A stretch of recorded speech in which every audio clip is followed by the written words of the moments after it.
and shows as I pray will share me ever to my G8 and so. And I'm Obusua enemy. Nasabrina training issues and I made a besumu.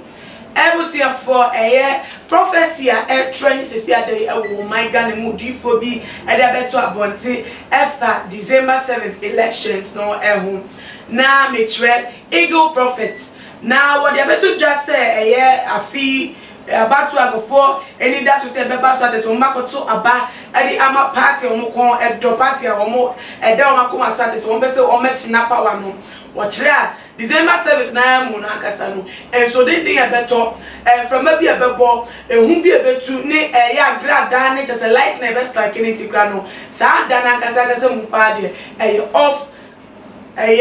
the calendar no so grab say elections no enya emma supim na no na say cause all sorts of controversies be mo ka say eh and you and then e be ko and say nti wey there D4 just say D bad ya na D4 so ne be kire mu na ya ti aseye and no say Bishop Salifu Amoako Alive Chapel International so for penny oda no baba bonti aba boatu ekukra say D we D Ghana for yetie di fa kasa we nkwa de yemontumu enya asem ya tese we de atronkuto Bishop Salifu echrem wa say eye Randolph Odro our friend won eagle prophet oya small boy no grada be no buy ministry mo no da ben e no remu da bi o ebre ono Bishop Salifu Amoako what erade na ase a wo twa erade eni mukrapo no Prophet Randolph Odro no krapo na onye shokrapo say no better ki in the shirt why born a belt eguso na wa check all no asa che no tie krapo no wo dwen wo sa bre no krapo no what tell ready mu for 32 good years and it obi e wo Ghana ha nyakopo be bibi a kire no efa eye afi apatomu a enka o montro no Bishop Salifu Amoako enko kan kire Randolph Odro Eagle prophet bibia artist won no nyakopon ka che no emane nya weda nti asem na prophet Randolph Odro edabetu ja efa 7 December post no Ghana for yemontungu na nya asem dia tronkwa na ebia mutu no kire mu ka se sa heavy rains ni de okikaka won no enye no kra po bako na ansa na afia bato do kra po bebe mu no na nyakopon asuma na bofo na asumdu abofo se wo momra no metutu kwan mu na teso mesiese nyama na abato no enkoso wano na 7 December abato we kra po de ebeye de ya asumdwe ehun sem kra po mecha asumdwe dimu atese the whole Ghana ye records ye history ye ko ye chichichi mu abato ya to pen ye to 2020 dey na even say yes asumdwe pa ebe koboko asembia emma wo echirente be ya odifo Randolph Odro no won koda no won san bi say the media because asem no kwancheda ehun ni ye na when I Ghana for ega say dabi Bishop Salifu Amoako can say there say wo gu Prophet Randolph Odro obu ne ntesa say oyodifo say what track record say Ghana ha wo hunyama bi afọ mai nwa matese waka ma go grand fan serious ama ensem no ede it say omudi ni sa ma ensem no etimi be mu say na prophet na wo de etu dwa no ekire pepepe na ye nko ekire kra mo be kai kra kintampo waterfall so no school for mu kogu why ni jemu wo mu dwale nso mu a edua egugu wo mu so no wonu edifo we eagle prophet be tu dwa echechire mu matese Ghana for obia so TV na serious ni amfani serious na ma oye ne no eto nkwala na tese dodo na efri mu ewuye teacher ni kra odi nkwala na chi ede ko nso na no kintampo for so no kwa bono oba na chi beka se no kwa reset Prophet Randolph Odro I friend no eagle prophet no kan say be say ede kire no matese oje akwantre won na so ba ne bompaye ede manu na ebiem krampo no Adom FM4 and Adom TV4 wo present abakwa wo free mu kaba onu enwuye ebe hyenkom se ohun se Adom fom do mu se gom ti so teso wo mu su baba asegesi ato wo mu no kwasem so wo kan ya man fali serious no kaba free mu matese the whole Adom multimedia phone ya no eyo mare wo sem kese mu su ye pa sa eye bosome emu no na de chato kra board de betu dwa kra ye Ghana ho nsem a wo bia di tu mu se wono ena de tu dwa ena no kwase wo mu di so no eye adwuma ede mo mo eye Anglo Gold Mining Company e wo opoase but de betu dwa se ohun se Anglo Gold no collapse ena ebie nso no collapse wie no SS dina ne na so bi ma te se oye ohun se asa getting restored back to the former glory eye adwuma employ more nkofo te se sika asa ba adwuma no so na osa ma eye enkofo no mo Anglo Gold Mining Company ni mu akwanche bi se eye owo kese bi oda company ni mu atese wa beben a ono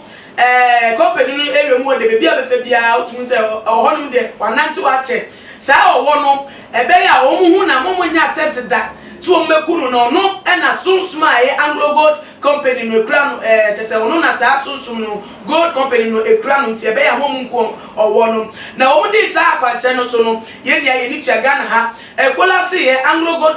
Mining Company collapse ye no ekufado assign aba ye restoration wo ho atese sia de asase ne dwuma sia eye dwuma ntina no che se prophet Rend of Draw oyodifa ampara so yakopon bi ne ni enu ensem edefa ye Ghana ho a wodi to dwa te se ebo amanfo a wo agitum ne nti se Bishop Salifu Amoako beka se we small boy wo ministry mu o small boy wo nyame ni so a eno de ye mfa nka asem na so bi mu so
Too much GH. We did that say Japan. A break PM Besame TV. Me share too much GH.